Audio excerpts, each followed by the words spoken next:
I think we were destined to be with each other. একসময় বলিউডে তারা ছিলেন আইডিয়াল কাপল, একজন সুপারস্টার আরেকজন স্টার কিড। ভক্তরা তাদের প্রেমের গল্প শুনে অভিভূত হতো, কিন্তু একসময় সেই স্বপ্নের সম্পর্কেই নেমে আসে বিচ্ছেদের ছায়া। আজকের ভিডিওতে জানব ঋত্বিক রোশন আর সুজান খানের সম্পর্ক, প্রেম, বিয়ে এবং বলিউডের ইতিহাসে সবচেয়ে ব্যয়বহুল ডিভোর্সের গল্প। বলিউড সুপারস্টার রাকেশ রোশনের ছেলে ঋত্বিক রোশন আর অভিনেতা সঞ্জয় খানের মেয়ে সুজান খান, তাদের বন্ধুত্ব শুরু হয় শৈশব থেকেই। ঋত্বিক যখন বলিউডে ডেবিউয়ের অপেক্ষায়, ঠিক তখনই সুজানের সঙ্গে তার প্রেমের সম্পর্ক গড়ে ওঠে। 2000 সালে কাহো না প্যার হ্যায় দিয়ে বলিউডে রাজকীয় অভিষেক ঋত্বিকের।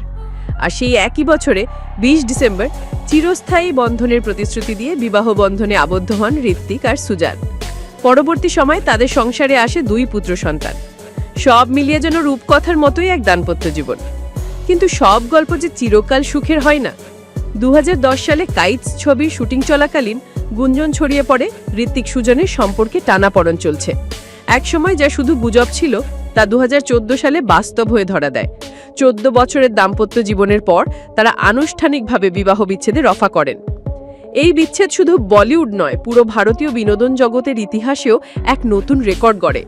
সুজান খানের সঙ্গে ডিভোর্স নিষ্পত্তিতে ঋত্বিক রোশন দেন প্রায় 380 কোটি রুপি, বাংলাদেশি মুদ্রায় যা প্রায় 527 কোটি টাকা। এটাই এখন পর্যন্ত বলিউডের সবচেয়ে ব্যয়বহুল বিবাহ বিচ্ছেদ। তবে এই অর্থ নগদে দেওয়া হয়েছে নাকি সম্পত্তি বা বিনিয়োগের মাধ্যমে, তা প্রকাশ করা হয়নি।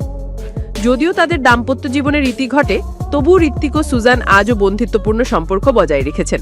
তারা যৌথভাবে পালন করছেন 2 সন্তানের দায়িত্ব। অভিনন্দন জানাতেই হয় এমন ম্যাচিউরড কো প্যারেন্টিং দেখে। বর্তমানে ঋত্বিক প্রেম করছেন অভিনেত্রী সাবা আজাদের সঙ্গে, আর সুজান সম্পর্কে রয়েছেন অভিনেতা আর্সেলান গনির সঙ্গে। দুজনেই তাদের নতুন জীবন সুন্দরভাবে গুছিয়ে নিয়েছেন। জীবনে কিছু সম্পর্ক সময়ের সঙ্গে বদলায়, কিন্তু সম্মান, দায়িত্ববোধ আর বন্ধুত্ব এগুলো থাকলে সম্পর্ক ভেঙেও ভদ্রভাবে এগিয়ে যাওয়া সম্ভব। আপনি কি মনে করেন ঋত্বিক সুজান এই প্রজন্মের জন্য ম্যাচিউরড সেপারেশনের উদাহরণ হতে পারেন? নিচে কমেন্টে জানাতে ভুলবেন না। এমন আরও বলিউড আপডেট ও জীবন ঘনিষ্ঠ গল্প পেতে চ্যানেলটি সাবস্ক্রাইব করুন। ধন্যবাদ ভিডিওটি দেখার জন্য। দেখা হবে পরবর্তী গল্পে।